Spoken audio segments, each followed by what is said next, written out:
Let's bring in General Secretary, Nigerian Guild of Editors, Iyobosa Uwugiaren, for more on this development. So we hear the Guild of Editors saying that the new provisions, or rather these bills, are aimed at criminalizing media practice in Nigeria. I want us to take a look at some of the provisions of these bills in their current form. It appears that they are now giving the Minister of Information some powers to participate in the making of regulations. What are your fears as regards this?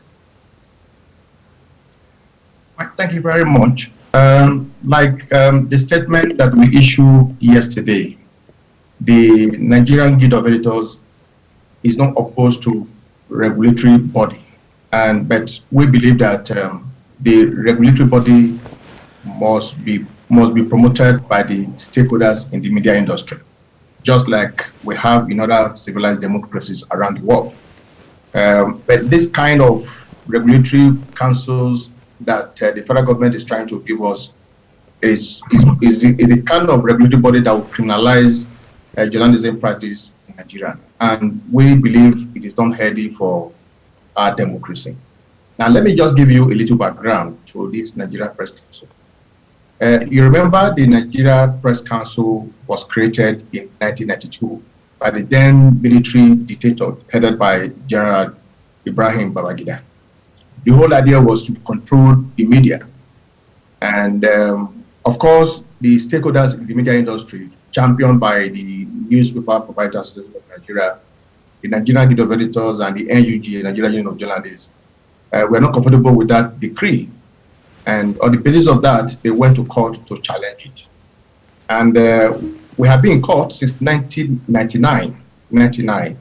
And as I speak to you now, that matter is before the Apex Court, the Supreme Court of Nigeria, for final adjudications. And initially we felt there was need for the federal government or the sponsors of the bill to wait for the outcome of that judgment.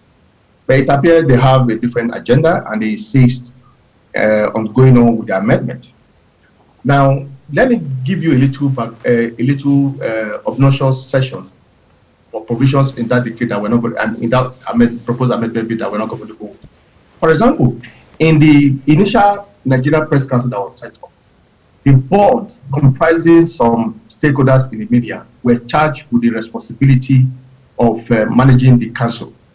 But the proposed amendments they are trying to put in place now, they are saying that all members of that board must be appointed by the president on recommendation by the Minister of Information, and that the body and the board will just be a mere advisory council. In other words, it is the executive secretary of the board that will be appointed by the president on recommendation by the Minister of Information that will take full charge of the running of the council. We believe that such council will not be heading for a media practice in Nigeria. Absolutely. Also, in addition to that, Mr. Uwugiaren, there is the fake news provision that makes offenders liable on conviction to a fine of 5 million naira or 2 years imprisonment. There is the 10 million naira fine for media houses, and even the provision of shutting them down for a year. But talk to us about what you are doing, what the Nigerian Guild of Editors are doing, seeing that this bill now is getting some ground at the National Assembly.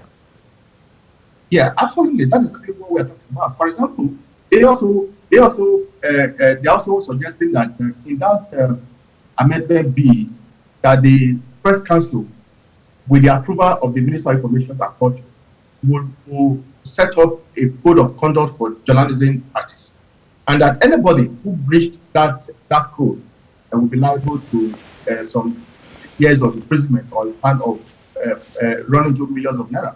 For example, they said, for example, in the proposal amendment, that if any newspaper house publish a story that turned out to be false, and that person is liable to 2 years imprisonment or a fine of 20 million naira against the media organization that the journalists work for. In the proposed amendment, there's not even room for the media house, for example, to apologize if there's an error in the report. There's no room for that. They are saying the journalist is guilty and will be liable to 2 years imprisonment, or the media official will be fined 20 million naira, or both. So by doing that, you are trying to criminalize journalism professions. All over the world, sometimes you make this genuine mistake. And the code of conduct, provides that if you discover that your report is wrong, you must not hesitate to apologize to the members of the public or the person affected. We felt that was a good part. But this attempt to criminalize journalistic practice is what we don't actually know the intention of the government. Now, if you look at what President said today in Villa, he said the president has no hand in it. In other words, try to push the whole thing to the Ministry of Information and Culture line hand. Now, for us, it is extremely hard for us to agree with special advisors, Mr. Femi Adesina, and who happen to be the former president of the Nigerian Guild of Editors, and the president has no hand in it. Now, let's say, for the purpose of argument, that the president is actually not in support of the move. Then we believe that the sole promoter of that amendment, Lai Mohammed, the Minister of Information and Culture, is an employee of the president. So he has a responsibility to call Lai Mohammed to order.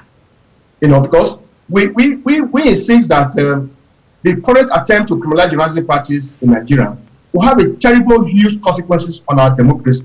Because an independent press, which the federal government is trying to crush, is one of the indispensable pillars of democracy.